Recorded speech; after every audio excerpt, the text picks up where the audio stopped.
Natatakot si Vladimir Putin.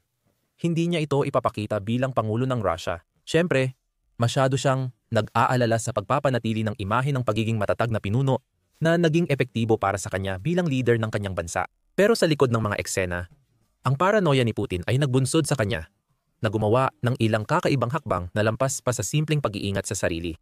Maaaring alisin ng tao sa KGB, pero hindi ang KGB sa tao. At sa ngayon, takot na takot si Putin sa isang bagay.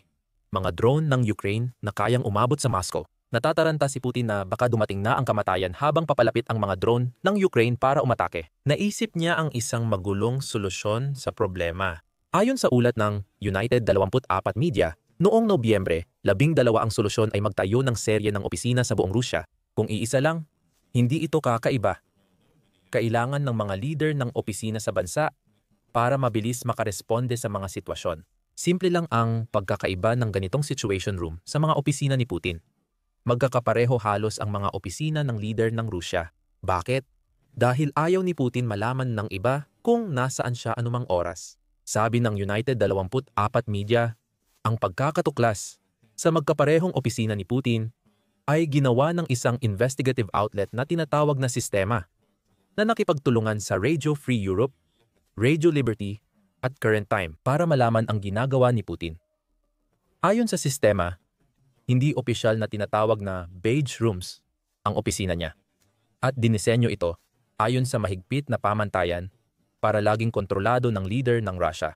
Ayon sa outlet, natuklasan nilang may hindi bababa sa 3 beige room sa kanilang investigasyon.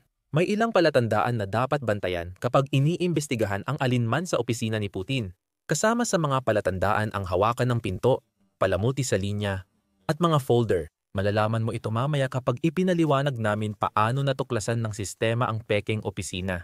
Ayon sa United 24 Media, pareho ang ayos, pader, paneling, at kasangkapan ng mga beige na kwarto. Sa hindi nakakaalam, parang iisa lang ang 3 opisina na siyang gusto ni Putin. Ginawa niya ang mga opisina na ito para kapag naglabas ng opisyal na video mula sa mga pagpupulong na ito, magmumukhang palagi siyang nasa iisang lugar. Hindi naman talaga, ayon sa sistema. Maaaring nasa mga opisina sa Sochi, Valdai, o Novo-Ogaryovo si Putin kahit kailan. Hindi mo malalaman base sa opisyal na larawan dahil sinadya iyon. Kung halos magkapareho ang mga opisina, pati maliliit na detalye gaya ng bilang ng lapis sa mesa. Paano natuklasan ni sistema na umiiral na ang mga ito? Ipinaliwanag niya ang kanyang paraan. Sinuri ng organisasyon ang daan-daang publikasyon at oras ng mga video tungkol kay Putin at kanyang mga opisyal sa nakaraang dekada, kabilang ang mga palabas sa Moscow Kremlin Putin sa telebisyon. Matapos mangolekta ng mga video at larawan, sinundan ito ng mahabang investigasyon. Sinuri ng investigatibong organisasyon ang mga opisyal na dokumento ng pamahalaan tungkol sa pagbilian at mga plano ng gusali upang matukoy na may ilang opisina na may eksaktong parehong disenyo na itinayo sa Russia. Sinuri nila ang travel record ng Russian state media journalists para malaman ang lokasyon at dahilan ng biyahe.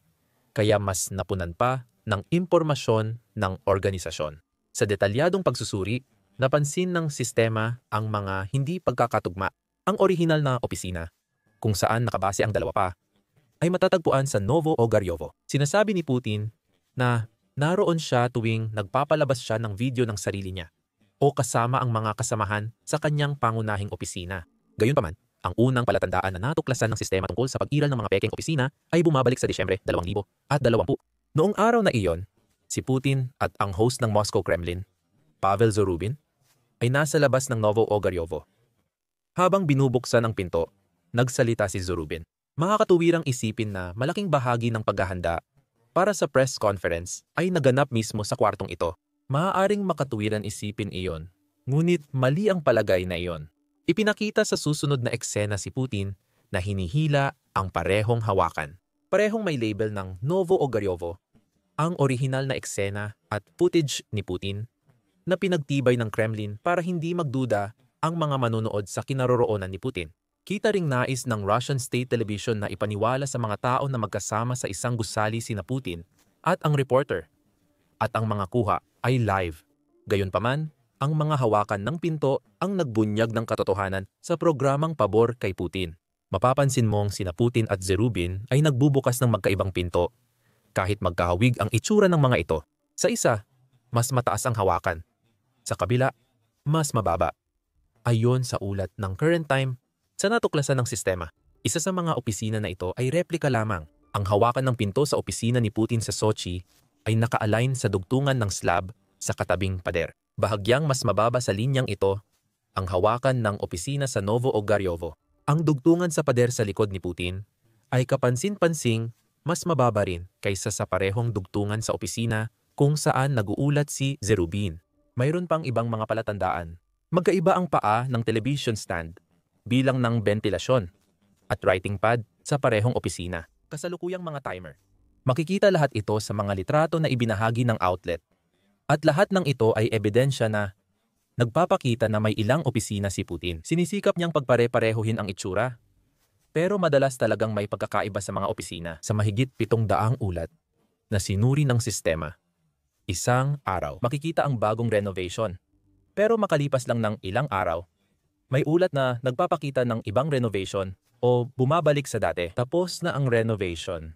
Noong 2020, iniulat pa ng isang publikasyon na tinatawag na ProEk ang tungkol sa mga dobleng opisina. Kaya naglabas ng opisyal na pagtanggi ang Kremlin at sinabing ang lahat ng alegasyon tungkol sa mga dobleng opisina ay isang information attack lamang. Ipinapakita ng matinding reaksyon na ayaw ni Putin malaman ng mga tao na may halos magkapareho siyang opisina sa iba't ibang lugar. At narito naman ang ikatlong opisina.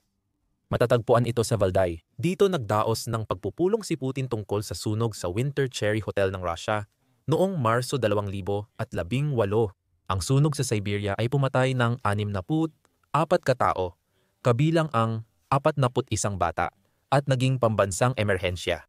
Maaaring dahil sa takot ni Putin sa galit ng mga kababayan matapos payagan ang trahedya, kaya niya iniwasan ang opisina at ginamit ang duplicate sa Valdai. Paano natin masisigurado na ang Peking opisina ay hindi rin ang ipinakita sa Sochi? Ayon kay sistema, mas malaki ang pagkakaiba ng lokasyon ng Valdai kaysa sa dalawa pa. Una, ang tanawin sa pader sa likod ng pangunahing mesa ng opisina ay mas mataas ng kaunti kaysa sa Novo-Ogaryovo at Sochi. May thermostat switch din sa panel malapit sa pinto sa Valdai. Sa dalawang opisina, ang switch ay nasa gilid sa ibabang kaliwang sulok ng panel. Mayroon ding pagkakaiba sa mga kulay ng mga mesa sa tatlong opisina. At ang lokasyon sa Valdai ay may parehong bahagyang mas mataas na hawakan ng pinto gaya ng sa opisina sa Sochi. Maraming ebidensyang lumalabas. Kahit itanggi ng Kremlin, malinaw na may duplicate na opisina si Putin sa iba't ibang parte ng Russia. Itong tatlong opisina lang ang may ebidensya. Sabi ng United 24 Media, nagsimula ang hilig ni Putin sa mga kalokohang palabas sa opisina noong 2000 at 14 taon ding sinakop ng Russia ang Crimea. Lalong lumala ang pagsisinungaling noong COVID-19 pandemic dahil gusto ni Putin na isipin ng tao na nag-iisa siya sa opisina sa Novo-Ogaryovo. Ayon sa footage na sinuri ng sistema, wala talaga siya roon at malamang nasa Sochi o Valdai siya. Maaari mo ring isama ang paglabag niya sa sarili niyang COVID-19 na restriksyon sa mahabang listahan ng krimen ni Putin. Ang mga Peking opisina ni Putin ay naging napakahalaga. Nasa kanya na ang paggawa at paggamit ng mga ito ay naging bahagi na ng proseso sa Russia. Natuklasan sa investigasyon na ang paggamit ng Kremlin ng Peking opisina at maling lokasyon ay naging normal na gawain. Ayon sa ulat ng United 24 Media, ayon sa sistema, ito na ang humuhubog sa lohistika at protocol ng Estado para mapanatili ang seguridad at kapanatagan ng leader ng Russia. Laging nagpapalit ng opisina si Putin simula nang lusubin niya ang Ukraine. Ipinapakita ng pahayag tungkol sa kanyang psikolohikal na kapanatagan kung bakit. Tatalakayin natin yan maya-maya. Kung di ka pa kumbinsido sa ulat ng sistema na parehong opisina lang si Putin at madalas siyang nagsisinungaling sa kinaroroonan niya, may dagdag ebidensya pa ang ulat ng Panfleti. Noong Setyembre 13, inihayag na nakausap nila si Gleb Karakulov, dating mataas na opisyal ng Kremlin at miyembro ng elite security ni Putin. Tumalikod si Karakulov, 35, nang salakayin ni Putin ang Ukraine. Dahil sa kanyang tungkulin, palaging malapit si Karakulov kay Putin habang siya ay naglilingkod. Nagbibigay ito sa kanya ng lahat ng kaalaman tungkol sa paranoyang pamumuno ng leader ng Russia. Kinumpirma ni Karakulov na may magkaparehong opisina si Putin bilang bahagi ng komplikadong seguridad para maiwasan ang pagpaslang sa kanya. Ibinunyag din niya ang mga detalyeng di napansin o inakalang di mahalaga ng sistema. Katulad ng ginagawa ni Putin na halos walang laman ang lahat ng opisina niya para hindi ito matuklasan. Bawat opisina ay may tig sa 10 perpektong talas na lapis na inilalagay sa tabi ng computer screen at keyboard. Dagdag pa rito, bawat isa ay may 3 puting telepono sa mesa ni Putin. Lahat ay nakapwesto sa kanyang kaliwa, kasama ang isang mikropono na ginagamit kapag si Putin ay nakikipag-usap. Kapansin-pansin, walang mga bintana sa alinman sa 3 opisina. Ang pagkakaroon ng tanawin sa labas ay magiging malinaw na palatandaan na si Putin ay hindi talaga nasa opisina na sinasabi niyang kinaroroonan niya. Minsan alam kong nasa Sochi siya, pero sa telebisyon at balita, pinapakitang namumuno siya ng pagpupulong sa Novogoryovo. Ayon kay Karakolov kay Pamfletti. Tinanong ko ang kasamahan ko sa Sochi kung umalis na siya. Sabi niya, hindi pa, nandito pa siya. Sa tingin ko, ito ay isang pagtatangka para lituhin. Una, ang mga banyagang intelihensya. At pangalawa, para walang pagtatangkang pagpatay, pagtatapos ni Herakolov.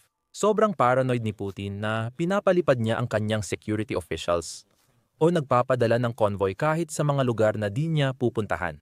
Lahat ito ay panlilin lang.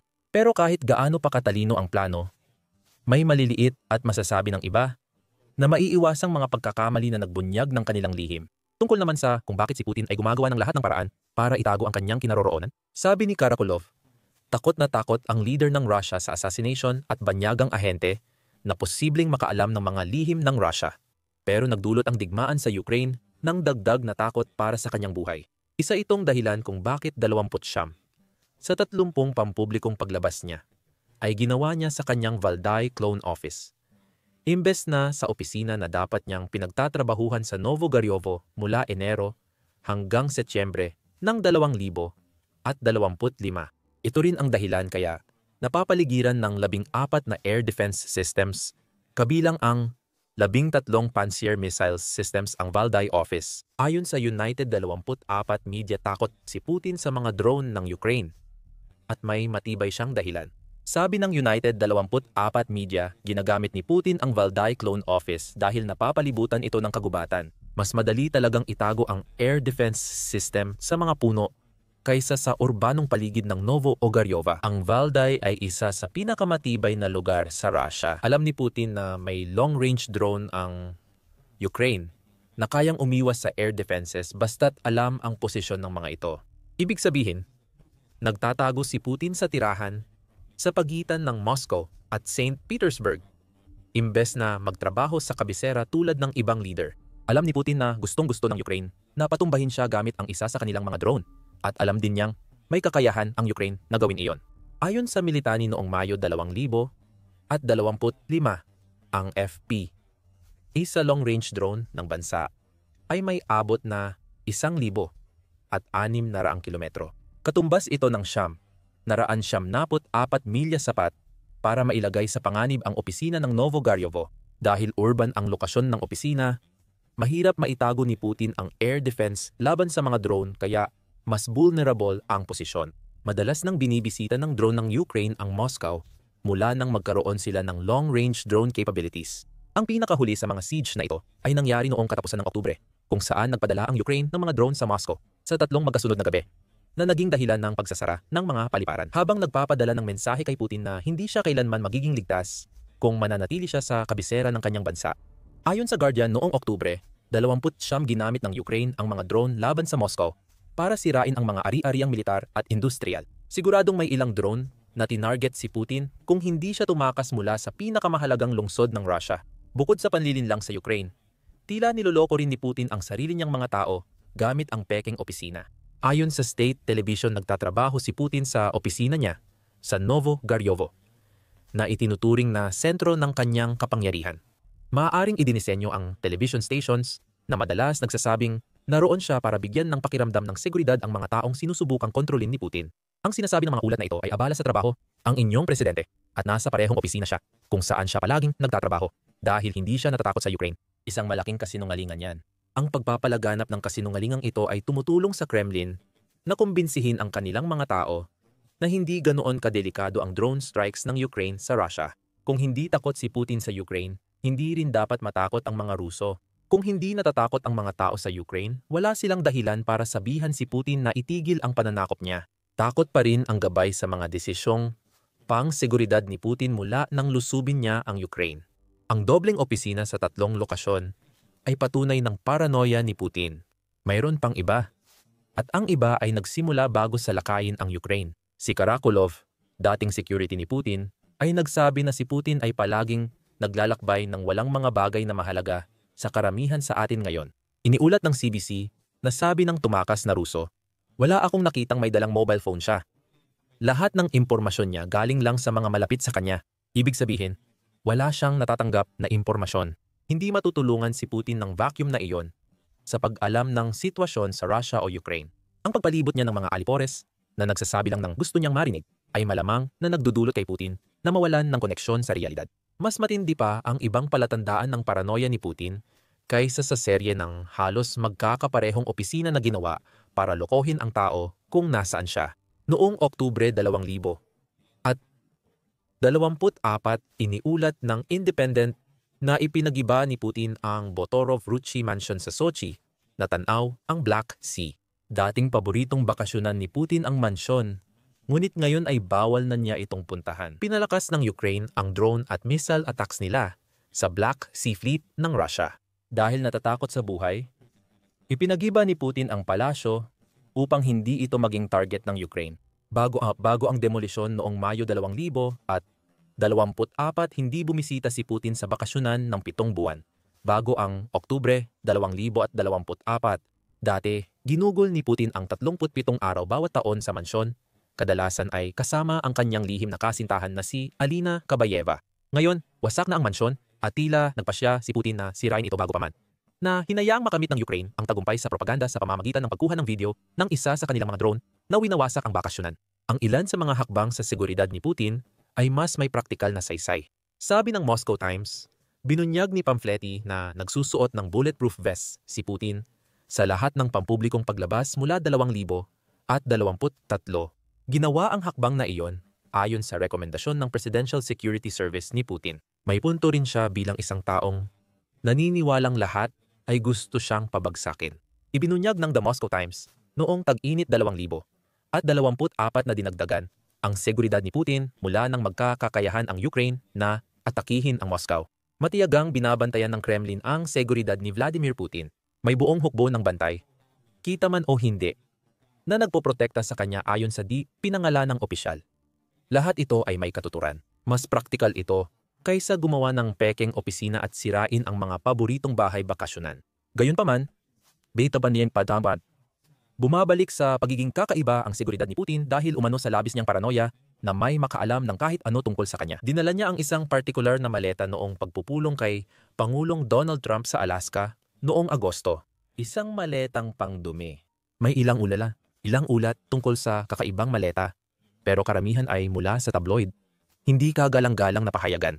Ang Economic Times ay nagbuod ng kwento sa isang ulat noong Agosto 18 kung saan sinabi nitong si Putin, ipinapabantayan ang kanyang security detail. Linisin at itago ang kanyang dumi sa mga mahigpit na binabantayang maleta upang maiwasan ng mga dayuhang bansa na gamitin ang kanyang dumi para malaman kung ano, kung meron man, ang kanyang mga pisikal na karamdaman.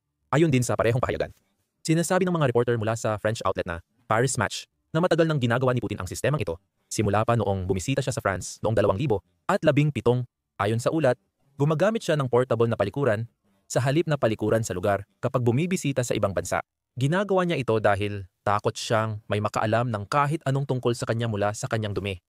Ang huling hakbang na pangseguridad na ito ay dapat tanggapin ng may pag-aalinlangan, lalo na kung isa sa alang-alang ang mga pinagkunan ng impormasyon. Gayunpaman, malinaw na ang lahat ng napag-usapan natin sa video na ito ay nagpapakita kay Putin bilang isang paranoid na baliw na sobrang takot sa mga maaaring mangyari dahil sa kanyang mga ginawa sa Ukraine, kaya ginagawa niya ang lahat ng maisip niya para maiwasan ang mga ito. Sa kabila ng lahat ng kapangyarihang hawak ni Putin, ang pagbubunyag ng kanyang mga lihim na opisina para sa mga clone ay nagpapakita sa atin na siya ay isang taong namumuhay araw-araw na puno ng takot. Dapat lang, kasi kapag tumagal siya sa lugar, siguradong haharapin siya ng mga drone ng Ukraine. Habang nilalamon siya ng paranoia, may hindi inasahang kailangang harapin si Putin. Nauubusan na siya ng oras para talunin ang Ukraine. Bumabalik sa kanya ang estratehiya niyang pag-ubos ng lakas habang dumarami ang presyon mula sa ibang bansa at malapit na ang tagumpay ng Russia. Panoorin ang aming video at mag-subscribe sa The Military Show para sa updates tungkol sa kakaibang kilos ni Putin. Salamat sa panonood.